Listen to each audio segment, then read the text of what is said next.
quit listening to the music to hear the preaching because the music was so good. We'll see if we can continue the pattern this evening.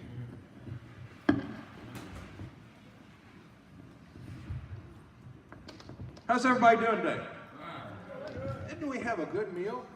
Yeah. And the music, let's give them a round of applause. Let's show them how much we appreciate that, because you know, we don't realize, you may not realize how much time they spend practicing, getting ready for this, because they care about you. Isn't that nice? Isn't it nice to know somebody cares that much about you all? Doesn't that make you feel good? It should, because they do. All right, we want to, I want to share some things with you here this evening. What season are we in? Spring? What? Huh? Lent. Thank you. We are in spring, so you weren't wrong. But we're in Lent. Yeah, it feels like spring. That's what we think about when we see the warm weather. We're in Lent, the 40 days before Easter.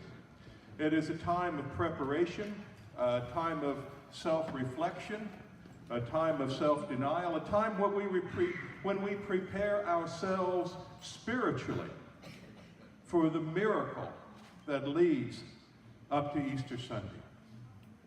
It should be a quiet, reflective time. And there are a lot of verses in the Bible that I think are appropriate for the season of Lent, but there's one in particular I like. It's one of these verses that if you're just reading the Bible, you're probably going to gloss right over it. You're not going to see this as one of those really significant verses. But it is. And I'm referring to Luke 9:51. Luke 9:51. Let me read Luke 9:51 for you. It's short, so you got to pay attention. As the time approached for him to be taken up to heaven, Jesus resolutely set out for Jerusalem. That sounds like sort of a simple verse, but there's so much in it. Now, in the original Greek, the verb there, it's translated, Jesus resolutely set out, but in the original Greek, that literally means he set his face to Jerusalem. Now, can you kind of understand what he means, what Luke means when he said he set his face? Have you ever set your face to do something? Resolutely, and you determined that you were going to do it. And that's what Jesus did. It is a turning point in the Gospel of Luke. It is a turning point in the entire New Testament story. Because you see, up until this point, Jesus was roaming around the country as an itinerant preacher, preaching, teaching, healing, doing miracles. The crowd that followed him was getting bigger and bigger and bigger. And it led up to some really incredible events, such as the feeding of the 5,000, culminating with the transfiguration. I mean, Jesus was at the top of his game at this point.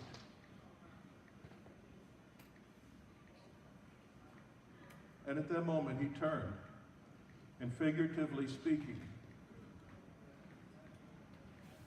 he realized what was ahead of him. And he set his face to go to Jerusalem. He set his face to go to the cross. He set his face to go and die. It's a powerful moment, folks. Some of you probably understand that better than you realize. Tell me something. When we were 16 years old, we were immortal, weren't we? Who can relate to that? How fast could your car go, Dennis, when you were 16? Did you find out? Yeah, you did find out. Yeah, did you ever think that anything could happen to you at that point? No. Now, I know 16-year-old boys are a lot like that. But we're all like that to some extent. We don't think about the future at that age, do we? I mean, we are living big if we can. All we're thinking about is having more fun, making more money, whatever it is that you were after at that age. That's what we were looking for when we were 16, when we're 18, when we're 21, we're out on our own maybe, right? Maybe we have a job and we're working and we feel like that money's coming in, you know. I remember I graduated college in 1976. Got a job as an engineer. I was making, you guys might want to sit down for this. You ready? Oh, you are sitting. I was making $1,100 every single month. And I didn't think I could spend all that money. You can? See, we're living. Man, we are living at that age. But some point in our life, you tell me if this is true. At some point in our life, we encounter that Luke 9:51 moment when we realize that there's more to life than just having fun. There's more to life than just making money. There's more to life than just living big. We realize we're going to die. We're going to die. Now maybe you encountered that moment. Maybe you did it at a funeral. Probably happened to some of you, right? Maybe you encountered that moment in a hospital room. When you walked in thinking what you're going to do is you're going to laugh and you're going to joke and you're going to talk to one of your friends about how much fun you're going to have when he gets out of the hospital.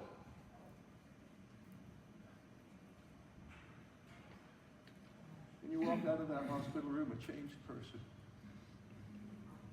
And you realize how fleeting life really is. You realize we don't have anything guaranteed for us.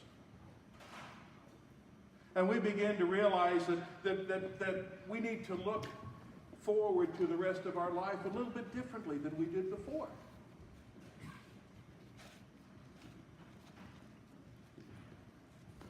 Maybe that moment came to you when you got a phone call from the doctor. He said, I got the reports, and we need to talk.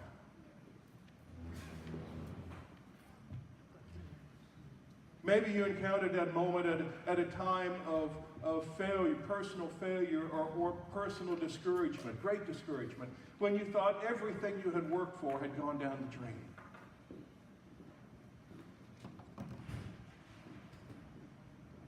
We realize life's not fun and games anymore. And from that moment on, you looked at the rest of your life differently than you did before. You realize one of these days you're going to be laying on your deathbed and you're going to be looking back at your life. And you're going to say, what have I done in my life? What have I done? And yet you probably realize that all of the things that the world said would make you happy didn't do it. They're not evil things. Working, earning money, taking care of your family, those are good things, right? But they may not be the best things. And like Jesus, you have that moment and you realize, as the old saying goes, this is the first day of the rest of your life.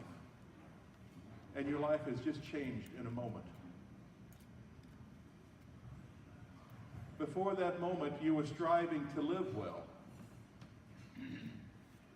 And in a moment, your attitude changed and you decided that it was time to start striving to die well.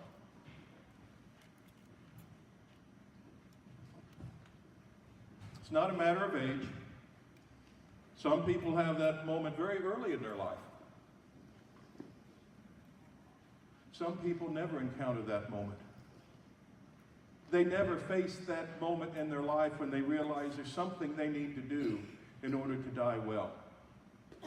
They continue to focus on making money. They focus on material things, plastic surgery, clothes, fast cars, beautiful women. or beautiful cars and fast women. They never grow up. They refuse to face that moment in their life. They have their bucket list, and they think that if they accomplish what's in their bucket list, they're going to die happy. What they need, they think, is another experience. I need to climb all the mountains in the United States. I need to visit all the 50 states.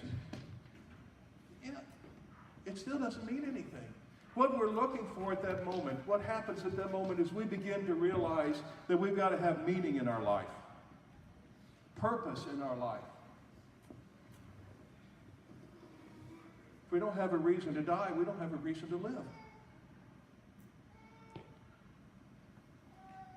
It's a moment when we begin really to appreciate James 4, 13 through 16. Now listen to this. It says, "Now listen, you who say, today or tomorrow we're going to go to this or that city, spend a year there, carry on business, and make money. Well, you don't even know what will happen tomorrow. What is your life? You're a mist that appears for a little while and then vanishes. Instead, you ought to say, if it's the Lord's will, we will live and do this or that. As it is, you boast in your arrogant schemes, and all such boasting is evil." Some of you know exactly what I mean. Now, for me, that moment, as I look back, some of you can identify exactly when that moment took place in your life, can't you? Some of you, it may not be quite so clear. For me, it happened more or less 16 years ago, 2003. I was working as an engineer, had a good life. And I got that call that said, "We want you to come to HR for a few minutes." And as looking back at it now, it's not the worst thing in the world. It was kind of a bad thing at the time when I lost my job. You know, and I've come to realize, here's my philosophy now, everybody ought to get fired from their first two jobs. It's just going to make you a whole lot tougher. Am I right? You don't really know how to live until you've been fired. But it's tough. And there I was, 50 years old plus. All I'd ever done my whole life was work.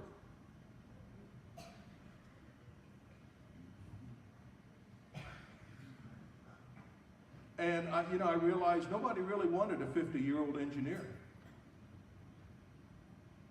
So I looked for a year, and applied at different jobs.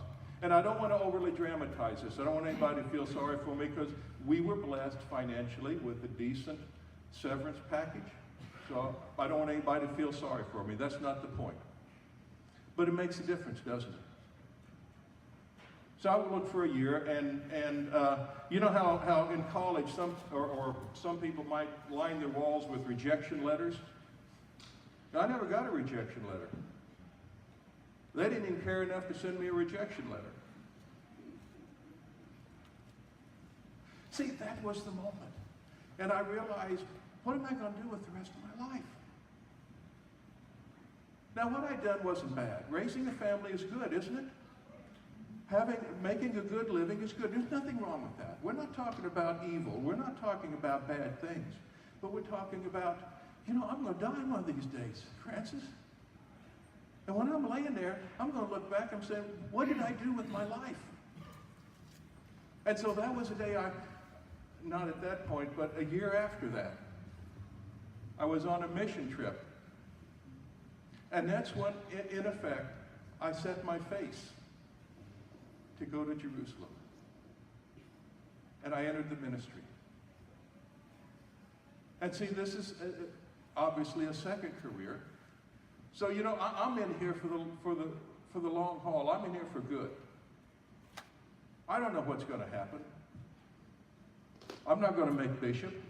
I don't want to make bishop. The only thing I know for sure is that I'm going to die exhausted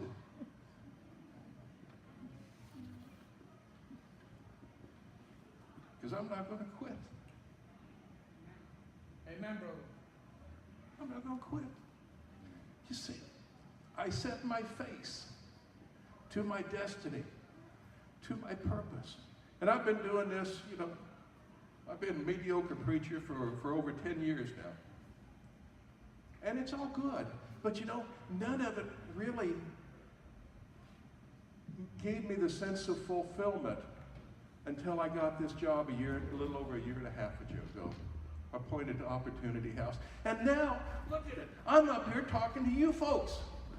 This is the best job in the world. It's the best. What more could I ever want than this? Right? This is what it's all about for me. Standing here talking to you fine folks. Maybe some of my poor, as the song says, my poor stammering words might make a difference. Yeah, but this is what it's all about. Amen, brother.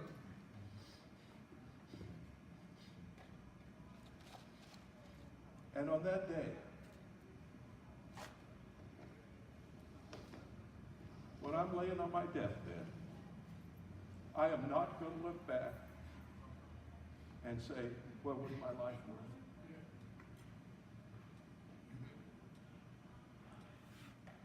Have you noticed a lot of the volunteers here are not, no offense intended, are not exactly spring chickens? Is that, you're not offended by that, are you? No. No, you see, not all of them. Some are, but you ever notice we have a fair number of older folks here helping out. Did you notice that? Why do you suppose they help out? You think because they don't have a job as a greeter at Walmart, and that's why they're here? Now, I can speak for them. I'm very comfortable doing this, because they're looking for some meaning and some purpose in their life. Am I close, Gail? You want something important in your life. You want to feel like you made a difference in somebody's life. Because you don't have to come here, do you? You're not getting paid.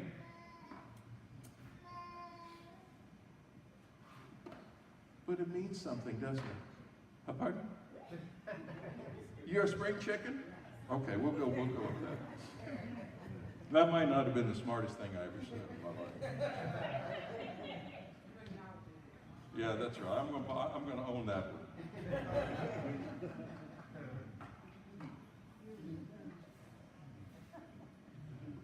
What about you? Have you had that moment? It doesn't have to be something big. You don't have to be a pastor. I said a couple of weeks ago at the gathering, I said, God doesn't need a whole lot more preachers. He doesn't need more preachers, but he needs more people who are looking for fulfillment in their life. People who realize that life is a whole lot more than just making money and taking it easy. People who are willing to spend themselves for something significant in their life. It doesn't have to be big. It could be making a difference in one person's life. One person, that's enough. That's enough. And you do that, and you can die fulfilled and happy because, making a difference in one person's life is enough. Maybe it means changing generational dysfunctions in your family, saying the dysfunction stops here with me. Right? It's not going to go to my kids anymore. That's meaning. That's purpose. That's significance. Maybe it means overcoming some kind of addiction. Overcoming some sort of weakness that's been handed to you. Anger, unforgiveness. And if you overcome that, that's significance, that's purpose, that's meaning. I'm going to ask our band to come back. We got a closing song, do we? Yes, sir. All right, we're going to ask you to come on back up here.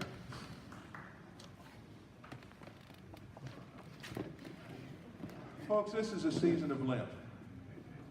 Jesus set his face to go to Jerusalem. There's a sense in which all of us are on that road to Jerusalem right now. We're all on that road to Jerusalem. We all have some place we have to go. Life is not meaningless. Life is not meaningless. And if you think it is, then you haven't had that moment yet. And I want this evening, I want to give you an invitation. Some of you had that moment. And you wonder, where am I going? What is my purpose in my life? I know it's there, but I need some help. Some of you just feeling empty. Because let's be honest, life's kind of rough, isn't it? You got beat up. You got knocked down. And right now you're saying, I really want to find some significance. I want to find some purpose in my life. I want it so bad I can taste it. And you're going to have to set your face and decide that's what you want. I'm going to invite you to come up. Now, preachers do this all the time, don't they? Guys, go ahead and give me a little background if you want. Preachers do this all the time. And maybe you're really reluctant to come up front because you don't want to stand out. But maybe it's time to start standing out, folks. If you have some emptiness in your life, if you're wondering, what's my purpose? If you know what your purpose is and you need encouragement, there's nothing I would rather do than pray for you right now. And as our band closes our service this evening, I want to invite you to come up. And I want to ask you not to hesitate. Don't let the risk of standing out stop you. You come up, and I want to pray for you as Jay and Smokey and our band leads us in our closing song. Don't leave tonight feeling that there's a meaningless part of your life. Come. Have that Luke 9:51 moment. Amen. Let's sing.